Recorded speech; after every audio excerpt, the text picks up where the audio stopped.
I am Noah Travis Phillips, and this is Deeper Purples, a critical, speculative, sci-fi tone cluster. These are our characters. The Old One. Junipers in their mech and griff-feline AI familiar forms. The griff-feline is an AI familiar that shares a distributed networked consciousness with the mech. The Old One is a zero, a clone. Gesturing toward xerography, photocopy reproduction, and uncanny double. Juniper's the mech is approximately 39 standard units when standing upright. Juniper's wears is armor like Ramelzi. Previously, Juniper's was a warrior mech. Their armor has been retrofitted and is now made of cellulose. Plants sometimes survive increases and folds in the cellulose. Likewise, their weapons array has been replaced with a sensor array. There is a space called the volume within Juniper's the mech, where the Old One and the Griffy Lion live. As though living in the center heart of a being. The volume and its cosmic connections. The volume creates the synthesis between the signals received from different black holes and cosmic bodies, between Juniper's very ultra-sensitive array, synthesizing the signals into something that the Old One and Juniper's as the Griffy Lion can inhabit and experience via immersion within the heart. And the characters are traversing interior and exterior, uncanny and abject spaces, tension between frame and content, the uncanny void. Fascinated by these art historical artifacts and the ideas they encounter exploring and re-inhabiting this post-anthropocene planet, they want to create new myths. They reimagine the artifacts, their relationships to one another and the rest of the phenomenal world to them. From these artworks, they construct a spiritech, a kind of modular spiritual technology. A thought synthesizer growing large from Dominic Gonzalez Forster's TH2058, made mobile by Tom Burr's Deep Purple, focusing the entire thing via Judd's pink crystal, concentrating and unfurling from the center of Smithson's spiral jetty. Likewise, Smithson's sculptures act as mise-en-scene, the multi-centering being of David Altmejd and the revolutionary utopian spirit of Mai Tu Pere and her crystal frontier. Every rose and every river wild. Deep Purple, as one component or module of this spiritech, makes it imminently portable, ready to be disassembled and transported at will. Monumental forms no longer physically or literally bound to their sites. Now it is modular, but also wooden and resonant, like an instrument. It is transportable, so we take it somewhere else. The unique makeup of Earth's interior and core, its warm beating heart, make it specially resonant in ways that celestial bodies without life are not. We've been calling this area the Endless Salt, flat span of solid and liquid salt surrounded by mountains, a geological parabola, a naturally occurring amphitheater.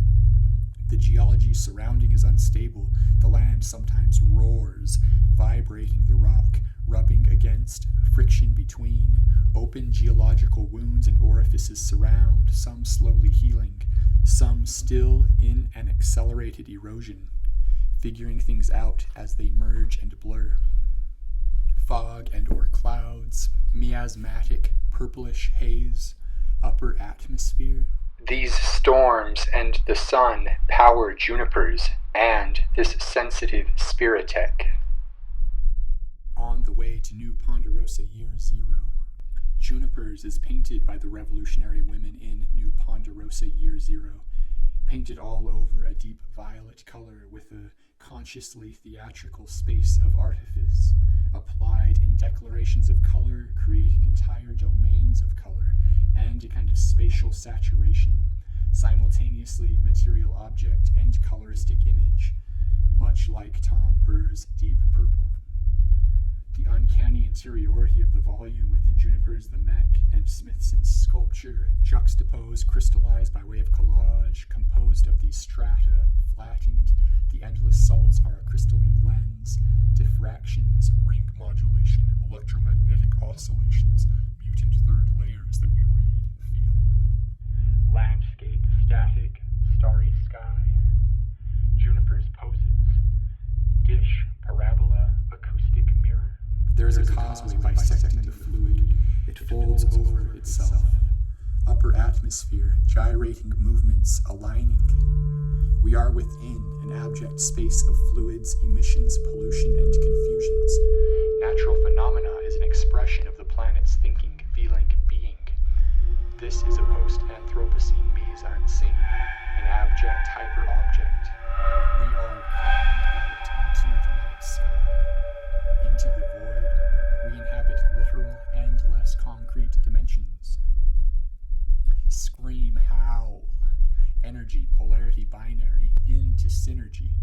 One resonance diffracting through within another. Multiplicity, simultaneity. The heart of every black hole is a supermassive cosmic mind. Dark matter is gray matter we think within. An imaginal traversal of elsewhere is found in the intimate hears of bodily response and speculative being. Approximate organs. We are experienced at traveling by our thoughts. They create a vanishing point between themselves and the unity of curiosity and communication. Mutual perspective. Shimmering fringe, sound is bright, light is loud, color echoes. You know they will be trying to go somewhere that may not exist, and I am that. They align with the Earth and between other cosmic celestial bodies, entities, and phenomena. The atmosphere of the Earth acts as an electrical circuit. The Earth itself has a warm core, beating heart, cells excited, oceanic sonic gravitational waves.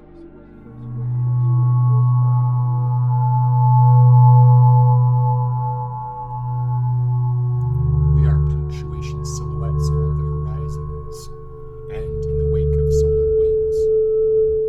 On its way to the void and back, meanings which somehow exist like an invisible bird form a murmuration somewhere in the universe. There is so much space. The end. On cite-fi. Throughout this essay, I model a pedagogical and critical strategy that I've been calling cite-fi. I have recently been exploring this method in the classroom and in my own research. Here, I am attempting to both model the format and extending some of the potentials of this form. The texts produced by this method often walk the web of hybrid modalities. In cite-fi, speculative, critical thought experiments are narrativized, deeply researched, and supported with collateral in the form of citations and reference. Speculative fictions are a critical tool for imagining radical posthuman futures and deepening intersubjective relationships. In addition to collage and montage strategies, part of the method for researching and producing the text is applying what could be considered sonic techniques to the act of writing and producing this fiction.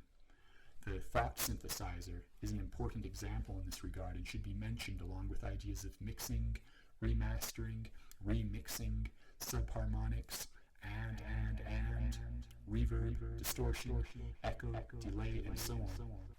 This cite-fi essay enacts a polyphonic subjectivity. The text itself is fragmentary, abject, perhaps disproportionate, as this performance. Themes repeat, calm response, echoes, pushed against one another, that also resonate upon one another, speculatively activating the spaces between things and their representation. Metaphors stretched, the in-between unresolvable and ambiguous, making or framing and performing subjectivity as unstable is a political and personal goal. Tongue clusters can be dense or sparse and are very versatile, although often they come across as angry or noisy. Writing through a theory of the tone cluster. What sounds are made as these ideas, themes, are all played together. Research for this project began approximately a year ago, well before the current and near complete disruption of life as we knew it. It has since experienced multiple subsequent rethinkings, reconsiderations, reconceptualizations. The entire text has been repeatedly and multi-centered, made abject and sensory, an uncanny contrariety. A new spirit for this text was ignited by the current pandemic and multiple simultaneous ongoing crises. This has compelled me to push the writing and the ideas I am working with into the red. turn all the knobs to 11. What it was or might have been a year ago, it is not now. Here's to things never going back to normal.